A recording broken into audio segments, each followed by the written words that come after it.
Bonsoir et bienvenue. Bonsoir Jean-Jacques, bonsoir à la famille Royal FM. Hmm. Bonsoir aux techniciens, bonsoir aussi fondateur de la radio. Nous allons parler de la vérité. La vérité est une question politique. Gloria Oitgi, qui justement nous présente ce livre, est-ce qu'il n'y a pas, on va dire, antithèse, sinon contradiction, lorsqu'on a généralement vu les hommes politiques davantage sur le terrain du mensonge? Ben, je crois qu'il faut d'abord présenter un peu la dame là, qui a pris des galons ces derniers temps, puisqu'elle est professeure à l'école normale supérieure de Paris, c'est-à-dire là où des Jean Paul Sartre, les grands philosophes ont été. Oui. Et donc, elle enseigne un peu dans cette école. Et là, je crois qu'elle a déjà écrit pas mal d'œuvres. Je crois c'est sa quatrième là. Donc, c'est une dame, une philosophe, qui travaille beaucoup sur les problèmes liés surtout à la vérité. Qu'est-ce que c'est? Et à son histoire. Parce que c'est un peu l'odyssée, un peu de ce qu'on pourrait appeler aussi la post-vérité. Oui. Pas vraiment la vérité, comme on dit en philosophie, c'est-à-dire la fin ultime de la philosophie. En réalité, c'est la post-vérité, c'est-à-dire tout le trajet de la vérité, pratiquement depuis les temps médiévaux. Vous savez, à l'époque où on représentait Dieu par les images, par une sorte de prédiction, où on tout le monde se disait, mais bon Dieu doit, si Jésus est comme ça veut dire que Dieu aussi peut être, on peut le dessiner, ou on peut deviner, on peut s'y traiter, etc. Donc je crois que c'est ça, on peut, déjà par les représentations, comment ils représentent un peu la vérité, parce que tout ça, bien entendu, c'est des représentations aussi. La vérité, c'est quoi? Bon, alors, ce qui est intéressant, à mon avis, dans la recherche un peu de la post-vérité, c'est effectivement les étapes qui ont permis, avec les philosophes, avec les sociologues, avec les anthropologues, avec les ethnologues aussi, avec les médecins, etc., avec des experts, comment on a pu aboutir, même avec, on va en venir, on peut toutes ces étapes-là, avec l'informatique, etc., à travers aussi les discours sur les théories, que ce soit mathématiques, etc., sur la vérité. Et donc je crois que c'est ça un peu tout ce parcours-là qu'il faut, à mon avis, explorer pour voir comment on a pu sortir un peu des faits, pour prouver effectivement que c'était la vérité. La vérité, on le voit bien, est une donnée assez fuyante. Bien entendu, c'est fuyant. Pourquoi? Enfin, l'expression est pas mal aussi, dire qu'elle est fuyante. Pourquoi? Parce que vous savez, quand Kant commence à parler un peu d'objectivité, c'est parce que pendant longtemps, les gens ont pris la réalité comme un calque, une empreinte de quelque chose. Par exemple, vous savez, quand vous mettez le pied quelque part, quand vous enlevez le pied, vous voyez la marque. Et si vous remettez le même pied sur la même empreinte, vous voyez que c'est pas la même chose. La correspondance n'est pas exacte. Ce sera pas la même chose. Oui. Alors donc, c'était ça, mais on considérait ça comme une réalité, dans la mesure où c'est quelque chose qui n'est pas en nous, c'est-à-dire qui est hors de nous. Donc, pour aller chercher cette vérité, il fallait effectivement comprendre. Souvent par la mathématique, il y a souvent des gens qui disaient, bon voilà, ça, la réalité, c'est comme une variable x, y. Et cette variable était perçue, structurée comme une valeur. Parce que quand vous avez ces empreintes-là, ça signifie aussi que vous avez des valeurs, parce que hors de ces empreintes, ça peut signifier quelque chose. Et quand ça signifie quelque chose, c'est cette signification-là qu'on appelait alors des catégories exprimables, c'est-à-dire des catégories qui parlaient. Parce qu'il fallait bien entendu traduire un peu ce que c'est que la trace, le pied, l'empreinte, etc. Donc vous avez toute une philosophie qui s'est développée sur ces thèmes-là.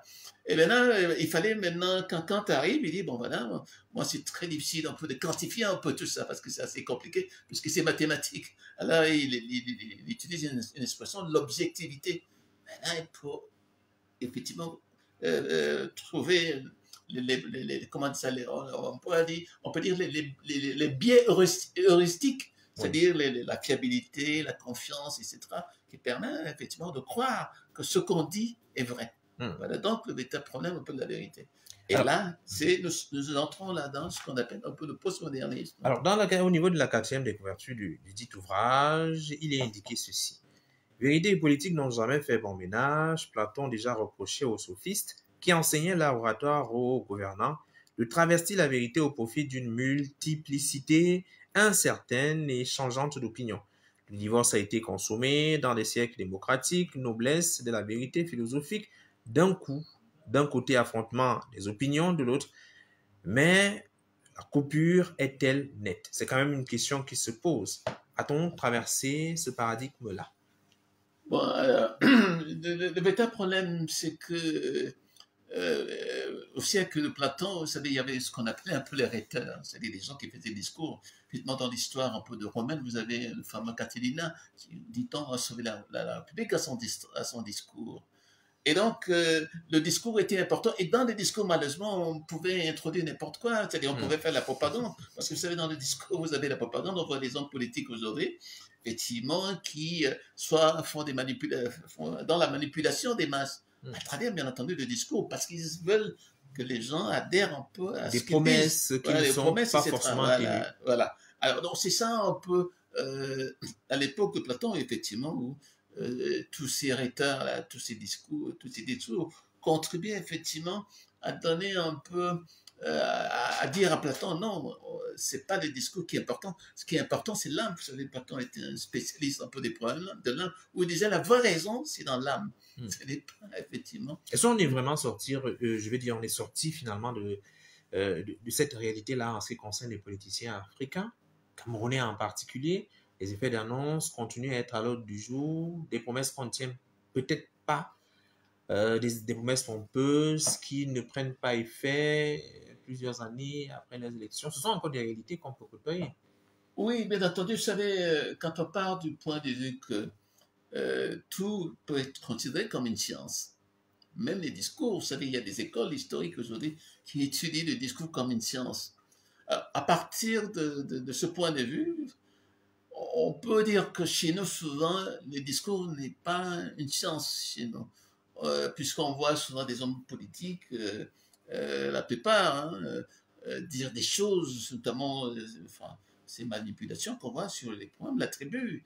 Hein, est-ce que ce que ça revient pratiquement au même aux choses qu'on voyait par exemple en Europe. En Europe, on appelait un système qu'on appelait la craniométrie. Ça veut dire que les colons, quand ils arrivaient par exemple en Afrique, ils supposaient que comme vous avez un cerveau plat ou une tête bizarre pour les Africains, on disait que voilà, vous n'avez pas d'intelligence, vous manquez de quotient intellectuel, etc. Donc il y avait un peu ces discours qui étaient tenus par les colons à l'époque. Et c'est la même chose aussi où on voit un peu chez nous, où on peut dire, ah, comme il est de telle tribu, peut-être Il n'est pas forcément il intelligent. n'est pas intelligent, etc. Et c'est ça où le discours, ça fausse un peu ce qu'on appelle un peu l'épistémologie, c'est-à-dire tout ce qui est au niveau de la connaissance, parce qu'effectivement, ça donne des fausses valeurs. Parce qu'il faut comprendre aussi que quand on parle, quand on va envoyer des messages, les valeurs comptent. Et dans ces valeurs-là, effectivement, c'est ce qu'on disait tout à l'heure. Même si ça change, parce que ça, les valeurs changent en fonction des années. Ce n'est pas parce qu'une valeur a été bonne aujourd'hui qu'elle sera bonne dans 2 ans plus tard. Donc il y a une dynamique un peu dans des valeurs. Et ça, ce sont ces valeurs qu'il faut ressortir. Et c'est ça, effectivement, où on dit que la vérité, c'est comme une odyssée, hein, une balade autour un peu de notre monde, parce que notre monde, il est fait que de représentations. On représente toujours les gens à travers des schèmes, à travers des préjugés, à travers beaucoup de choses. Or, les biais, ce qu'on appelle un peu les biais heuristiques, c'est-à-dire tout ce qui est dans la fiabilité et la confiance, parce qu'il faut établir des liens de confiance entre les gens. Et ça permet effectivement aux gens qui distillent la parole d'être effectivement considérés comme des hommes politiques ou bien comme des experts. On l'a vu aussi lorsqu'il y a eu ce problème, cette cacophonie un peu sur la Covid. Oui. Il y avait des experts qui venaient sur le tableau par exemple, Raoul, on disait, bon voilà, il applique. Docteur Raoul. Oui, docteur Raoul. Il a été très célèbre pendant la période. Il a été très célèbre pendant la période. Avec des comptes vérités. Avec des comptes, bien entendu. Ce qui était Oui, présenté. parce qu'on lui disait qu'il n'appliquait pas la méthode de randomisation, hein, que les médecins et les chercheurs utilisent pour prouver un peu l'efficacité de son produit. Alors lui disait non, moi je suis là pour soigner les gens, je ne suis pas là pour faire de la politique, parce qu'effectivement, la politique, à travers les pharmacies, à travers les profits, c'était accaparé de ce sujet-là pour en faire quelque chose, effectivement, qui sortait un peu de ce qu'on a toujours prêté aux experts, à savoir que les experts, c'est des gens qui font des choses de manière détachée, désintéressée. On a vu par exemple tout le XVIIe, XVIIIe siècle, où quand vous étiez chercheur, vous étiez quelqu'un de détaché de l'argent, du profit, etc. Or, maintenant, on observe que la plupart des chercheurs, c'est des gens, effectivement, qui roulent en Mercedes, qui ont des appartements. Donc les intellectuels partisans, qui défendent quelquefois des causes. Bien entendu, oui. Il est difficile aujourd'hui de leur coller la casquette d'objectivité. Bien entendu, on a vu par exemple avec Hitler, toute sa philosophie là, sur la juiverie, qui pensait que être juif était nuisible à la santé des Allemands, etc. Alors ça veut dire quoi? Ça veut dire qu'à partir du moment où ces gens pensent effectivement que les juifs sont nuisibles à la santé des Allemands, ça veut dire qu'eux-mêmes y croient. Donc le problème de la croyance se pose aussi dans la vérité, parce qu'il y a des gens qui croient, parce que on leur a soufflé ça. Mais il faut comprendre qu'aussi en Afrique, on n'est pas comme en Europe, parce que les Europes pensent individuellement. Ils ont toujours voulu dans notre philosophie, avec les libertés individuelles et tout, mais chez nous, on parle, moi j'appelle ça la cognition sociale. Ça veut dire quoi? Ça veut dire que si vous avez un enseignement que vous le recevez de votre parent, dans la tradition par exemple. Vous recevez cet enseignement du grand-père, vous recevez, etc. Donc c'est ça chez nous, c'est-à-dire la connaissance part d'abord effectivement des aînés qui vous apprennent effectivement toutes nos traditions, toute la manière dont il faut se comporter dans la vie, etc. Donc c'est ça un peu la différence souvent dans ces types de c'est-à-dire entre la cognition individuelle et la cognition sociale. Est-ce que finalement le livre La vérité est une question politique, est un ouvrage à conseiller aux hommes politiques? Faut-il envisager des politiques désormais diseurs de vérité, donc sincères? Bon, alors, le problème qui peut se poser aujourd'hui, c'est est-ce qu'en politique, on peut trouver un consensus? En réalité, c'est ça. Parce que à partir du moment où vous trouvez un consensus, là, on peut dire vraiment la science, la vérité est consistentielle. Là, on peut, la liberté, etc. Mais malheureusement, on l'a vu par exemple avec cette affaire, là, le football, où les gens n'ont pas pu s'entendre. On ne sait pas exactement surtout la vérité. On sait surtout la vérité, mais on refuse de la voir. Bon, disons que il y a aussi oui, parce que les gens à l'époque, le problème c'est que vous savez, quand on crée un peu l'imprimerie, c'est pour externaliser ce que la mémoire ne pouvait pas retenir. Et dans ce cas-là, la mémoire est en train de retenir que ce qu'on appelle les idioties sceptiques, hein, c'est-à-dire des choses qui vraiment n'ont pas de sens, alors qu'en réalité, il aurait fallu aller à la raison. Et la raison, ça veut dire quoi? Quand en philosophie, la raison, c'est quoi? La raison, c'est le bon sens. Et là, si on n'a pas de bon sens, vraiment pas de bon sens. Hein. Deuxièmement, le sens commun. C'est-à-dire ce que les êtres humains raisonnables peuvent partager ensemble.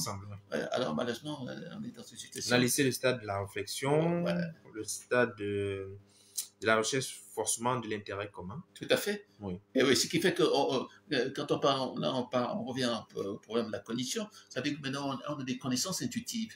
C'est-à-dire dès que quelqu'un a du charisme, vous avez du charisme, ce que vous dites. Vous avez forcément. Voilà, vous avez forcément des gens qui vont vous suivre. Et là, c'est ça qui crée un peu.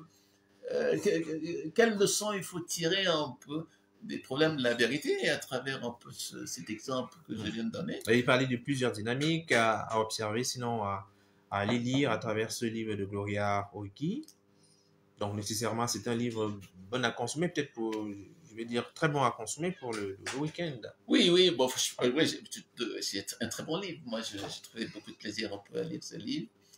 Et donc, puisque chez nous, par exemple, quand on a ce qu'on appelle une asymétrie d'information informative, c'est-à-dire que vous n'avez pas, on ne peut pas toujours avoir tout dans la vie. Et la raison pour laquelle il faut toujours aller vers celui qui supposé vous apporter l'information, à condition, bien entendu, effectivement, qu'il le fasse de manière un peu détachée, de manière un peu raisonnée. Parce qu'on a toujours besoin des consensus raisonnés. On n'a pas besoin d'un consensus orienté. C'est-à-dire ce qu'on appelle un peu les consensus de classe. C'est-à-dire là, c'est les pauvres qui croient à une vérité, c'est les riches qui croient à une autre vérité. Donc, et là, on en est là, dans ce imbroglio-là, qu'on nous sert là, depuis quelque temps, et c'est vraiment dommage. Alors, à la fin du mois de juin, nous avons notre rendez-vous cette fois-là pour parler d'un livre sur le Sahel. Voilà, je crois que c'est un livre qui tombe bien parce qu'il y a des problèmes au Sahel maintenant. Je crois que c'est bien de parler un peu de la géopolitique, un peu du Sahel avec tout ce qui se passe entre le Niger et le Togo et puis d'autres pays. Et le Sénégal, le président sénégalais est arrivé il y a quelques temps, il a prononcé un discours qui était un discours un peu raisonnable. Alors je crois que c'est bien de parler un peu de ce pays-là où, enfin, les choses bougent. Merci Hervé Akam d'être passé et on se dit à la fin du mois. À la fin du mois, merci.